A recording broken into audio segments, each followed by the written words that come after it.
Hi నమస్తే వనకం అందరికీ స్వాగతం అండి. రే ప్రతిదానికి ఒక లిమిట్ ఉంటుందిరా బాసు, కానీ అన్లిమిటెడ్ అని చెప్పి ఏడుపును కూడా ఇలా లిమిట్ లేకుండా ఇస్తే ఎలారా అయ్యా. ప్రస్తుతం బిగ్ బాస్ ఆడియన్స్ డైలాగులు ఇదే. ఎందుకంటే ఈరోజు ఎపిసోడ్ అంతా ఏడుపు కొట్టులా ఉందన్నమాట. అసలు ఈరోజు ఎపిసోడ్లో ఏమైందంటే బిగ్ బాస్ నామినేషన్స్ అంటే ఆడియన్స్కి వచ్చే ఊపు అంతా ఇంత కాదు. ఎందుకంటే వీక్ మొత్తం ఉండే ఎంటర్టైన్మెంట్ కంటే ఈరోజు వచ్చే ఫైర్ వేరే లెవెల్. బిగ్ బాస్ సీజన్ 7లో కూడా నామినేషన్లు అంటే హాట్గా సాగుతాయి, కానీ సీజన్ 8లో నామినేషన్ల దెబ్బకి అక్కడున్న కంటెస్టెంట్లే కాదు, చూసిన ఆడియన్స్కి కూడా నీరసం వచ్చేసింది. ఇంతలా ఎమోషనల్గా సాగింది ఈరోజు ఎపిసోడ్. ముఖ్యంగా ఈరోజు ప్రమోతోనే మణికంఠ అందరినీ ఏడిపించేశాడని అంతా అనుకున్నాం, కానీ ఎపిసోడ్తో పోలిస్తే అది జుజుబీ అన్నమాట. ఎందుకంటే అసలు గ్యాప్ లేకుండా కంటెస్టెంట్లు వెక్కి ఏడ్చేలా చేశాడు మణికంఠ. చివరికి ఆడియన్స్ కూడా రే ఆపరా ఆపు అంటూ టీవీల ముందు అరిచే రేంజ్లో సింగిల్ రోల్ చేసేశాడు మణిబాబు. బిగ్ బాస్ సీజన్ 8లో ఈరోజు కూడా నిన్నటి నామినేషన్స్ ప్రక్రియ కంటిన్యూ చేశాడు బిగ్ బాస్. ముందుగా ఆదిత్య ఓం వచ్చి పృథ్వీని క్లీనింగ్ విషయంలో శేఖర్ భాష లేజీగా ఉన్నాడంటూ నామినేట్ చేశాడు. ఇక వీరిలో పృథ్వీని సేవ్ చేసి భాషను బుక్ చేశారు చీఫ్లు. ఇక తర్వాత కిరాక్ సీత ప్రేరణ అన్న కొన్ని మాటలు నచ్చలేదంటూ తన మొదటి నామినేషన్ వేసింది. తర్వాత కుక్కర్ విషయంలో బేబక్కను నామినేట్ చేసింది. ఇక వీరిలో ప్రేరణ సేవ్ చేసి బేబక్కను బుక్ చేసేసారు చీఫ్లు. అండ్ చీఫ్ నైనిక అయితే సేవ్ చేసింది. ఇక తర్వాత అభయ్ మొదటిగా మణికంఠ నామినేట్ చేశాడు. నీకు సారీ చెప్తామని వచ్చిన ఆదిత్య అన్నపై నువ్వు కోపడ్డావు, ఒకసారి అయితే ఓకే, కానీ మళ్ళీ అదే రిపీట్ చేసావంటూ తన పాయింట్ చెప్పాడు. అలానే నువ్వు ఫైర్ అవుతున్నావు, ఎమోషనల్గా హై ఉంటున్నావు అంటూ అభయ్ అన్నాడు. దీనికి నా బిహేవియర్ అలాంటిది అంటూ ఏదో కవర్ చేసుకోబోయాడు మణికంఠ. దీంతో ఎవడి ఫ్లాష్ బ్యాక్లు ఇక్కడ అవసరం లేదు, ఇక్కడ గేమ్ గురించి హౌస్లో ఉన్న తీరు గురించే మాట్లాడుకుంటూ అభయ్ అన్నాడు. దీనమ్మ యష్మి సహా కొంతమంది క్లాప్స్ కొట్టారు. దీంతో నేను అన్ఫిట్ అయితే నేను వెళ్ళిపోతా అంటూ చెప్పాడు మణి. ఇక తన రెండో నామినేషన్ బేబక్కి వేశాడు అభయ్. ఇక వీళ్ళిద్దరిలో మణికంఠను నామినేట్ చేసింది యష్మి. ఇక తర్వాత విష్ణుప్రియ, శేఖర్ భాష కాస్త లేజీగా ఉన్నారంటూ నామినేట్ చేసింది. అలానే కుక్కర్ విషయంలో బేబక్ తప్పు లేకుండా గొడవ పెట్టుకుంటున్నారంటూ సోనియాను నామినేట్ చేసింది. దీనికి కాసేపు సోనియా గొడవ వేసుకునింది. ఇక తనతో వాదించి వేస్ట్ అనుకున్న విష్ణుప్రియ సర్లే అని వదిలేసింది. ఇక వీరిలో శేఖర్ నామినేట్ చేస్తూ యష్మి డిస్కషన్ తీసుకొచ్చింది. ఇక ఆ తర్వాత అసలు కథ మొదలైంది. మణికంఠ పెద్దగా ఎవరితోనూ కలవడం లేదని, గొడవ పెట్టుకునేంత కాన్సన్ట్రేషన్ అందరితో కలవడానికి పెట్టుకుంటే బాగుండేది అంటూ నామినేట్ చేసింది ప్రేరణ. అలానే ఇంకొన్ని పాయింట్లు కూడా చెప్తుంటే మణికంఠ ట్యాబ్ ఇప్పడం మొదలుపెట్టేశాడు. నేను ఒక్కో పాయింట్కి ఆన్సర్ చేస్తా అండి, నాకు అంత జ్ఞాపశక్తి లేదండి, నా పారామీటర్ అయిపోయింది, 7వ తరగతి నుంచి నానా కష్టాలు పడ్డా, నాన్నను పోగొట్టుకున్నాను, స్టెప్ ఫాదర్ చేత అవమానాలు పడ్డాను, అమ్మ చనిపోయింది, అమ్మ శవాన్ని కాల్చడానికి కట్టెల కోసం అడుక్కున్నా, నా భార్య దూరం అయింది, నా కూతుర్ని దూరం చేస్తుంది అంటూ ఏదేదో మాట్లాడడం మణి. మీకు ఏం తెలుసని క్లాప్స్ కొడుతున్నారు అంటూ తెగ ఏడ్చేశాడు మణి. అసలు ఈ అమ్మాయిలు మన మణిబాబు ఈ రేంజ్లో చెప్పేసరికి ఒక్కొక్కరు ట్యాప్లు ఇప్పేశారు. ప్రేరణ, యష్మి, నైనిక, విష్ణుప్రియ అందరూ ఎమోషనల్ అయిపోయారు.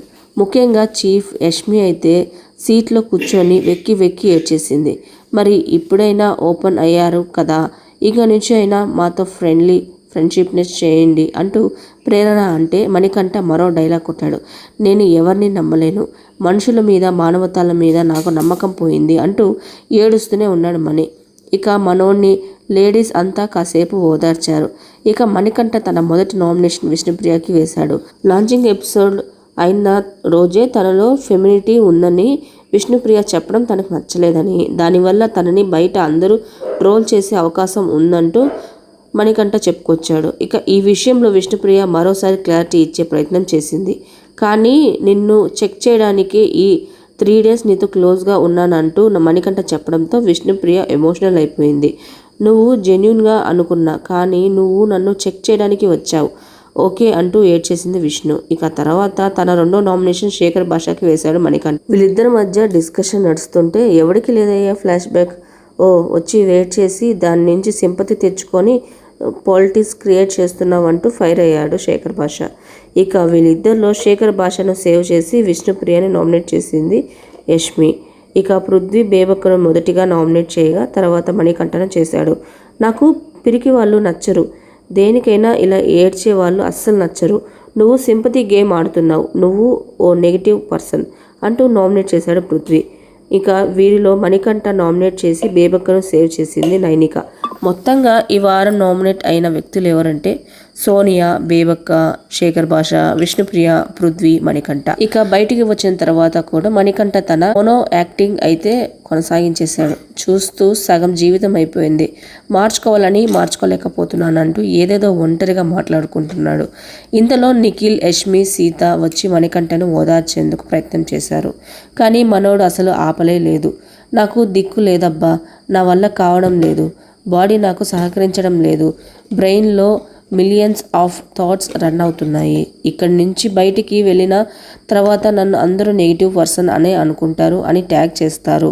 నా దగ్గర ₹1 కూడా లేదు, బ్రెయిన్ పెట్టి ఆడు అంటున్నారు. కానీ మొత్తం అంతా బయటకు వచ్చేసింది నిఖిల్. ఐఆమ్ డన్, ఇంతకంటే ట్రాన్స్పరెంట్గా నేను ఉండలేను అంటూ తన విగ్గు తీసేసి పక్కన పెట్టేశాడు మణికంఠ. వార్ని, ఇది విగ్గా అన్నట్టు అందరూ అవాకైపోయారు ప్రేక్షకులంతా. ఇక ఇలా కాదని మణికంఠను కన్ఫెషన్ రూమ్కి పిలిచాడు బిగ్ బాస్. అప్పుడు కూడా మణికంఠ అసలు తగ్గేదేలే అన్నట్టు ఏడుస్తూనే ఉన్నాడు. నా భార్య నాకు కావాలి, నా అత్తమామల దగ్గర గౌరవం కావాలి, నా స్టెప్ ఫాదర్ నాకు మళ్ళీ కావాలి, నా పిల్ల నాకు కావాలి, నా మీద కాన్ఫిడెన్స్ చచ్చిపోయింది అంటూ ఏడుస్తూనే ఉన్నాడు. దీనికి ఏం చెప్పాలో తెలియక మీరు ఏం అనుకుంటున్నారు, ఏం సాధించాలనుకుంటున్నారు, ఇక్కడికి ఎందుకు వచ్చారు, ఇంత త్వరగా మీ ధైర్యాన్ని కోల్పోతే ఎలా? కొన్నిసార్లు మన బలాన్ని మనమే గ్రహించలేకపోతాం. నువ్వు ఇక్కడి వరకు వచ్చావంటే నువ్వు బలవంతుడివి కాబట్టే. నీలో ఉన్న బలం నీకు తెలియాలంటే నిన్ను నువ్వు నమ్మాలి అంటూ బూస్ట్ డైలాగులు కొట్టాడు మన బిగ్ బాస్. అయితే ఇది జరుగుతున్న సమయంలో బయట ప్రేరణతో మణిబాబు గురించి శేఖర్ భాష చెప్పిన ఓ మాట భలే సూట్ అయింది. ఇప్పుడు మీరు యుద్ధానికి వెళ్ళారు, అవతలోడు బాణాలు వేస్తుంటే నువ్వు వేయడానికి లేదు, నా ఫ్లాష్ బ్యాక్ ఇది అంటావు నువ్వు అంటూ శేఖర్ భాష వేసిన ఓ డైలాగ్ మణికంఠ గేమ్ ప్లాన్ మొత్తాన్ని చెప్పేసిందన్నమాట. అయినా హాట్ నామినేషన్ చూద్దామంటే ఇలా నీరసంగా ఎపిసోడ్ చూడాల్సి వచ్చింది ఆడియన్స్ అంతా. సో మరిన్ని వీడియోస్ కోసం నా ఛానల్ లైక్ చేయండి, షేర్ చేయండి, గుర్తు సబ్స్క్రైబ్ చేసుకోవడం మాత్రం అస్సలు మర్చిపోకండి.